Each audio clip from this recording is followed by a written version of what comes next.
Welcome back to the channel, coin collectors and enthusiasts. Today, we're diving into the fascinating world of Australian currency, with a spotlight on the 1984 Australian 50-cent coin. This coin, while common in circulation, carries an interesting history and design that makes it worth exploring.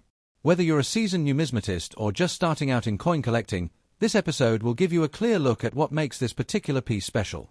The Australian 50-cent coin as we know it today was first introduced in 1969, replacing the earlier round silver version issued in 1966. By 1984, the dodecagonal, or 12-sided, 50-cent coin had already become a familiar part of everyday currency.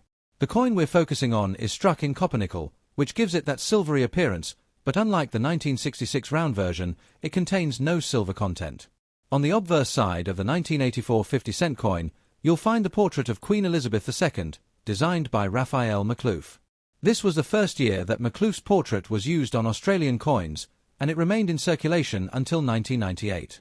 The Queen is shown wearing the royal diadem and draped in ceremonial attire, a regal image that was intended to symbolize continuity and stability.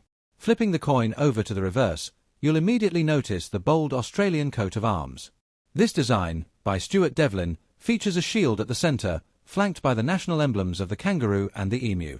The shield itself contains symbols of the 6 states of Australia, and above it sits the 7-point Commonwealth star.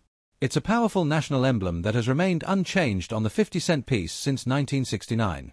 When it comes to mintage, the 1984 50-cent coin is far from rare. In fact, over 39 million pieces were struck that year. Because of this high mintage, most of these coins are still relatively easy to find in circulation today.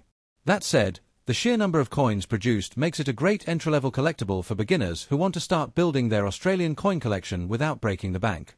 In terms of condition, most of the 1984 50-cent coins you'll come across are in circulated state. This means they've been used in everyday transactions, and as a result, they show varying degrees of wear and tear. The once sharp details of the Queen's portrait and the coat of arms may appear softened, and the surface of the coin often develops small scratches, nicks, and a duller tone compared to uncirculated examples. The coloring of circulated 1984 coins can also vary. Because they're made of copper-nickel, many develop a slightly greyish or even golden tint over time, depending on how they've been handled or stored. Some coins take on darker patches, while others maintain a relatively even silvery shine. Each circulated piece has its own unique look, almost like a fingerprint of its journey through decades of Australian wallets, pockets, and tills.